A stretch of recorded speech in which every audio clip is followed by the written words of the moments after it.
Gisugit. Good afternoon. Thank you for joining me as I discuss an education initiative to share an accurate history of Castlegar.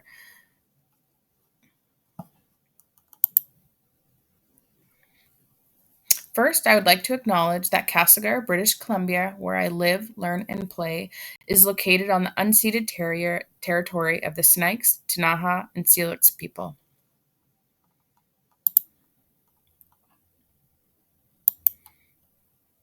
As Canada works towards reconciliation and answering the calls to action, it is imperative that communities take steps to shift the colonial narratives which have shaped our community and begin to make changes to ensure that the history being represented includes the history of those who first inhabited the area. This presentation will first focus on sharing information about the Snakes, Ktunaxa, and Syilx, as Castlegar, BC is on their traditional territories. After looking at a brief history of the area, we will examine a contemporary challenge these groups have in common and share what can be done to help rectify the issue and the various community groups which can come together to make this a reality. The First Peoples of Castlegar, BC. It is important that we recognize the traditional territories of the Snakes, Ktunaxa, and Syilx, but it is also important to recognize that maps are a colonial practice. The territories marked on the following maps are for general interpretation, but it should be noted that their territories did not and do not have definitive boundaries, which are common in colonial practices.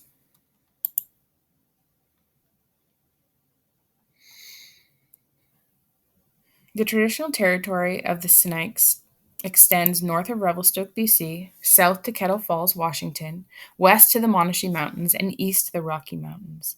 This area includes the headwaters of the Columbia River.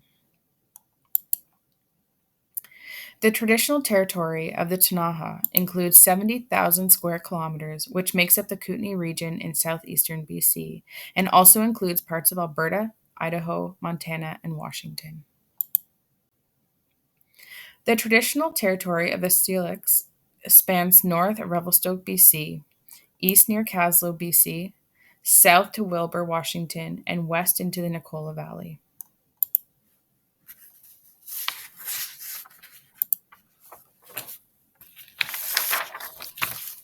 A brief history of the region around Castlegar, BC. Oral traditions, including the creation stories of the Snakes, Ktunaxa, and Syilx, share how these groups have inhabited what is now known as Castlegar for time immemorial. Archaeological evidence shows that this region has been occupied for at least 10,000 years, long before the arrival of settlers. The importance of this area is reflected in the creation stories of all three groups, and their stories and traditions reflect their common goals of preserving and protecting the lands. The Ktunaxa, for thousands of years, have enjoyed the natural bounty of the land, seasonally migrating through their traditional territory to follow vegetation and hunting cycles. They obtained all their food, medicine, and material for shelter and clothing from nature, hunting, fishing, and gathering throughout their territory. For thousands of years, the Syilx Okanagan people were self-reliant, well provided for through their own ingenuity and use of the land and resources. They lived united as a nation with a whole economy, traveling the breadth and depth of their territory, hunting, fishing, growing, harvesting, and trading.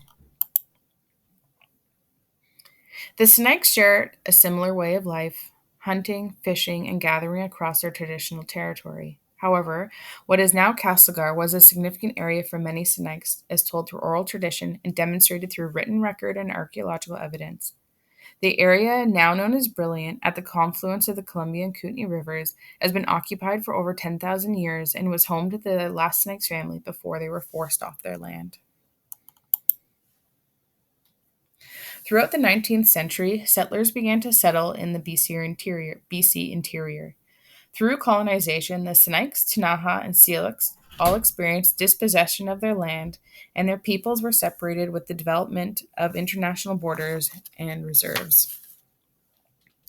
In 1984, what is now Castlegar was staked as an Indian reservation. However, the Indian agent did not register it, and the land was acquired as crown land and later sold to new Russian immigrants, the Doukhobors. During this time, the Christian family, the Sinaiks family who was living on the confluence, refused to leave their land and their sacred burial grounds where their ancestors had been buried for millennia. They sent letters to the government, working tirelessly to have their land designated as an Indian reservation. Despite their efforts, their pleas went unanswered, and the Doukhobors, the legal owners of the land, continued to develop the area, eventually forcing the last living members of the family, Alexander Christian and his daughter Mary, off of their land in 1919. Nearly a century later, on October 1st, 2009, a memorial stone was placed near Alex Christian's former residence. It was presented to Lonnie Reyes, Alex Christian's grandson, by John Varrigan, a representative of the Doukhobor community, as an official apology for the wrongdoings of the Doukhobor people to Alex Christian, his family, and the Snakes people. Challenges and opportunity. When I moved to the area nearly 4 years ago, I noticed a prominent Doukhobor presence in the community. The many achievements of the Doukhobors are celebrated around town, and most of the signage you will find in the area reflects these. The history, which is shared on signage throughout the city, describes the industrial feats, such as the building of the two dams and the erection of the Brilliant Bridge. When you visit Zuckerberg Island Historic Park, you will learn about the history of Alexander Zuckerberg, the Orthodox Russian who was the last to inhabit the island. Throughout the city of Castlegar, although the City of Castlegar website does mention that over 2,000 years ago, the Lake Salish people first fished and built their winter pit houses on the island. There is no signage anywhere on the island which mentions the importance of this area or the original inhabitants of the area, or how just across the river within view is the former home of the last Snakes family to inhabit the area. Of the 8 signs posted at Castlegar Spiritual Square, located in front of City Hall, only one sign mentions Indigenous history in the area and only acknowledges the Snakes. The absence of Indigenous history is consistent throughout the city. Millennium Park, which is a 23-hectare park located in downtown Castlegar on the shores of the Columbia River, directly across from what is now known as Brilliant, boasts signage along the paths continuing the colonial narrative of the history of Castlegar. One sign in the park mentions the observation of arrows embedded in a soft vein of rock made by a settler, which led to the lakes being named the Arrow Lakes. However, the sign does not go into any detail about why the arrows were in the rocks, or that the tradition of shooting an arrow at the rock to determine if it was safe for the traveler to proceed on their journey or if they were to wait a few days, and how this tradition is part of the Ktunaxa creation story.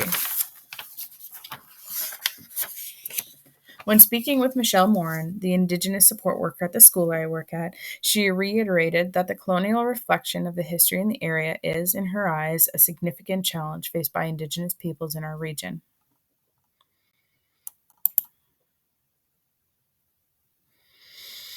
In the spirit of Michelle Morin's words, truth must come before reconciliation. I believe that there is an opportunity for Castlegar to correct the inaccurate and narrative in which the story of Castlegar has been shared, or the history of Castlegar has been shared. Signage throughout the city needs to reflect the Snakes, Ktunaxa, and Syilx and share the rich history of the area that came before settlement. Current signs need to be updated with more information, such as the sign in Millennium Park, which mentions Arrow Rock. Signage should be added on Zuckerberg Island, which shares the importance of the island and how it was used by the original inhabitants of the area. Signs on both Zuckerberg Island and at Millennium Park should direct users' attention to Brilliant, which is just across the river, and share the story of the last Snakes family who were forced off their land. As Brilliant is now a protected area, which is now only accessible by foot, it is important that signage is at the entrance, which informs users of the history of the area and how it was once home and a sacred burial ground to the Snakes. Signs can be added on the trails, which share the importance of the confluence to the original inhabitants of the area, and QR codes on the signs could direct users to the creation stories and other online resources which share the rich history of the area. Working together. Not only is this opportunity for Castlegar to shift the lens through which they share the history of the region, it is an opportunity for the local schools to get involved in a meaningful initiative which promotes student learning, truth, and reconciliation. It is of the utmost importance that this opportunity is led by Indigenous representatives to ensure an accurate history is being shared. As each school at School District 20 has an Indigenous support worker, they are an excellent resource for the students to learn about the history of Indigenous peoples in the region. The Indigenous support workers can also act as a liaison to other Indigenous community members, such as the Circle of Indigenous Nations Society, also known as COINS. COINS is located in Castlegar and is an Aboriginal nonprofit which provides cultural support and counseling services in the region.